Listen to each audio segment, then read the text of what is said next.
এই ভিডিওটি দেখার পরে আপনি যে কোনো ধরনের মিসিং ড্রাইভার ইনস্টল করতে পারবেন, সেটা ডেস্কটপ অথবা ল্যাপটপের। তো এখানে আমি একটি গ্রাফিক্সের মিসিং ড্রাইভার ইনস্টল করে দেখিয়েছি। তো চলুন শুরু করে দিই। তো আমি এখানে অনেকগুলো ড্রাইভার নামিয়েছি নেট থেকে, নির্দিষ্ট মডেলের সিপিইউ মডেল সার্চ করে, বাট কোনোটাতে কাজ হয়নি। তো ফাইনাল যেটা করছি, পিসি থেকে ম্যানেজ থেকে দিস পিসি থেকে ম্যানেজে যাচ্ছি এবং ডিভাইস ম্যানেজারে ক্লিক করলাম।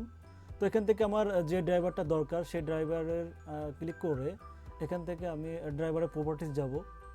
যেহেতু আমার গ্রাফিক্সের ড্রাইভার ইনস্টল করছি, সেক্ষেত্রে আমি গ্রাফিক্সের প্রপার্টিসে গেলাম এবং এখান থেকে ডিটেলস থেকে এখান থেকে আমি উপর থেকে ক্যাটাগরি থেকে হার্ডওয়্যার আইডি সিলেক্ট করে দেবো। তো হার্ডওয়্যার আইডি সিলেক্ট করে এখান থেকে লটস অফ অপশন আছে, তো আমি এখান থেকে নিচেরটাকে কপি করে নিলাম। তো কপি করে নিয়ে এখানে আর দরকার নাই এটা, আমি এখন এটাকে নেটে সার্চ করব। তো জাস্ট আমি এখান থেকে আমার নেটের ব্রাউজারে যেয়ে এই লেখাটাকে পেস্ট করে সার্চ দিলাম। তো সার্চ দিলে এখানে অনেকগুলো অপশন আসছে, তো এখান থেকে আমি উপরটাতেই যাচ্ছি। তো ওখান থেকে ড্রাইভার আইডেন্টিফায়ার একটা ওয়েবসাইটে চলে গেছে। তো এখান থেকে একটা নির্দিষ্ট মডেলের আমি এখানে দেখেন ইন্টেলের একটা দেখাচ্ছে, ইন্টেলের ড্রাইভার দেখাচ্ছে। তো ইন্টেলের ড্রাইভারটাকে আমি ডাউনলোড করব। তো ডান পাশে ডাউনলোডে ক্লিক করলাম।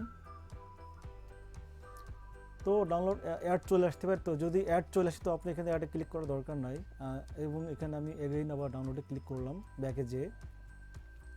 তো এখান থেকে দেখেন নিচে অপশন আছে, এখানে জাস্ট ক্লিক করে দিলাম।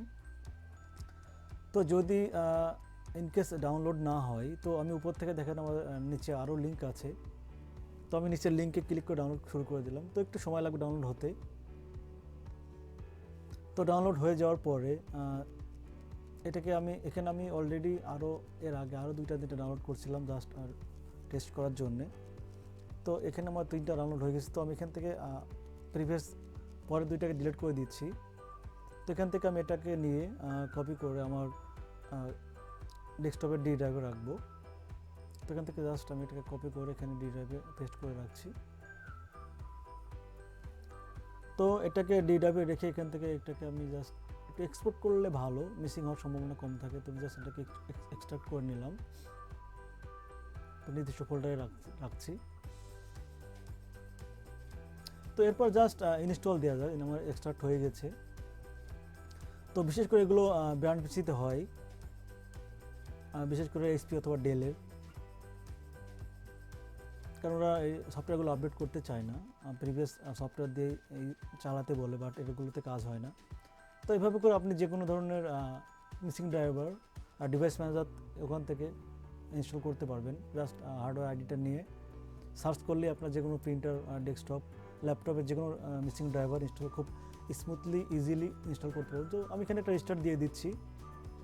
তো রিস্টার্ট দেওয়ার পরে আমার কম্পিউটারটা আবার অন করব। তো আমার আগে মাত্র 1000 মতো রেজলিউশন ছিল, বাট এখন একটা ইনস্টল দেওয়ার পরে জাস্ট আমি দেখছি, ডিসপ্লেতে ক্লিক করে দেখি যে আমার অলরেডি আমার ইন্টেলের গ্রাফিক্স দেখাচ্ছে। তো এখান থেকে আমার এখানে লটস অফ রেজলিউশন চলে আসছে। তো আমি এখানে ফুল এইচডিটাই ইউজ করব। তো এই ছিল আমার ভিডিওটি। যদি ভিডিওটি ভালো লেগে থাকে অবশ্যই আমার চ্যানেলটি সাবস্ক্রাইব করবেন। পরবর্তীতে অনেক ভিডিও আপনাদের জন্য অপেক্ষা করছে। And that's all. Thank you so much. Tata. Bye bye.